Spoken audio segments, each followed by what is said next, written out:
A game that had so much potential but eventually ended in what some would say a complete failure. A game that had an opportunity to bring all of our favorite childhood characters together in one big beat 'em up type scenario. And no, I'm not talking about Smash, I'm talking about the one and the only PlayStation All Stars Battle Royale. Today, let's take a trip down memory lane to talk about, that's right, you guessed it, PlayStation All Stars Battle Royale, a crossover fighting game developed by Superbot Entertainment alongside Santa Monica Studios, all under the publication of Sony Entertainment. It features some, and I mean just some, of our favorite PlayStation characters all competing against each other in kind of, well, the exact same thing you do in Super Smash Bros., but with a more of a PlayStation twist to it. This game was released in 2012 for both PlayStation 3 and the PlayStation Vita, but before we get into how All Stars really felt, let's talk about the companies behind it. So we all know Santa Monica Studios. They are the mastermind company behind the 2018 Game of the Year God of War and the entirety of the series. And we all know Sony Entertainment, blah blah blah. But who is Superbot Entertainment?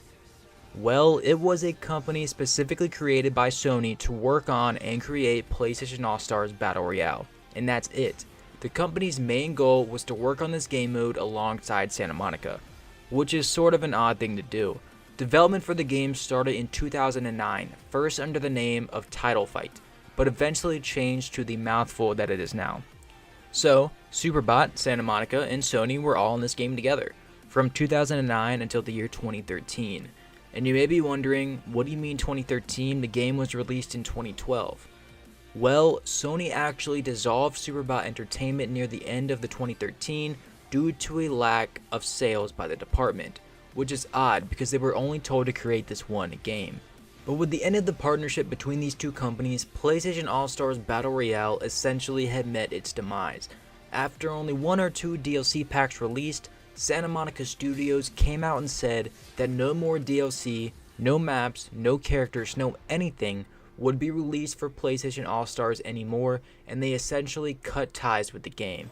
And just a few months ago, 6 years after launch, Sony eventually cut off the online service for this potential powerhouse of a game. So, what went wrong?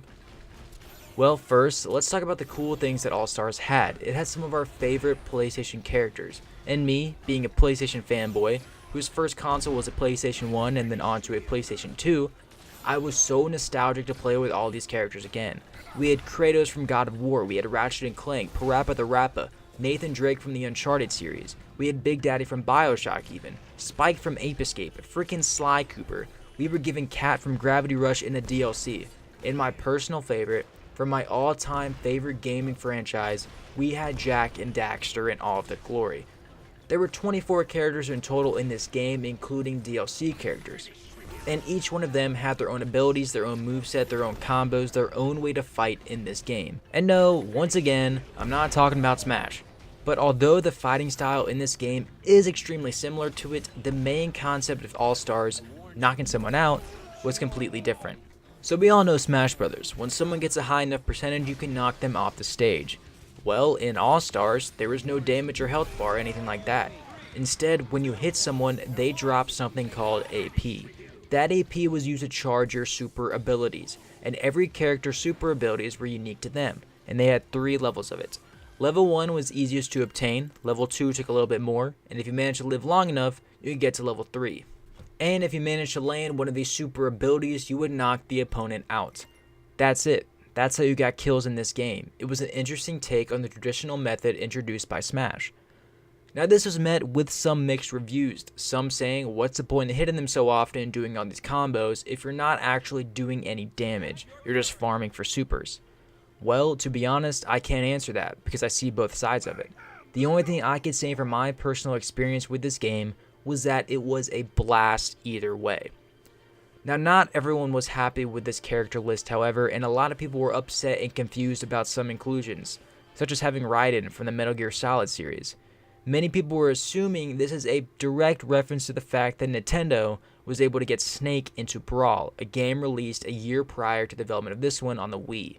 And Devil May Cry fans were upset at this version of Dante they received in the game. Some were saying if they'd started developing a year prior, they would have got the original Dante that everybody loves, but they got a really weird version of him. But majority of people were up in arms over the fact that they didn't include PlayStation's original mascots, Crash Bandicoot and Spyro the Dragon. Two franchises who had just recently received remastered editions of their iconic trilogies from the PlayStation 1. Everyone wanted these characters. Everyone felt that they could save this game as it started going downhill fast. Petitions were being made online, some people were riding to Santa Monica. We all wanted our favorite Bandicoot and Purple Dragon in this game. But unfortunately, Sony no longer owned the licenses to Crash or Spyro, so nothing could be done. And I'm looking at you, Activision, don't you ever ruin another game again. So now let's kind of talk about the single player that All Stars had, and actually it didn't really have one. Much like the early days of Smash Brothers, single player of PlayStation All Stars consisted of just doing random bouts against a computer and playing through a mode similar to classic mode of Smash called Arcade. Each character did have their own pseudo cutscene to begin the mode though, which added a little bit of a nice touch for those PlayStation fanboys. So where are we heading anyways? And don't say somewhere that-a-way again. Believe me, I wish I could say exactly, Daxter. I'm positive there's a new source of eco out here somewhere. More eco? Are you sure about this? From what I've heard, this is something different. Powerful stuff. And we may not be the only people looking for it. Why do I get the feeling your neck is gonna need saving again? Well, you're in luck. Just so happens my calendar's clear today. And tomorrow. It's good to have you here looking out for me, Dax. Isn't that what I always do? In this mode, you would fight various characters doing various challenges, and eventually you would face off against your rival character. Two characters which had their own unique intro towards each other, and it would be based off some little Easter egg regarding the characters' franchises.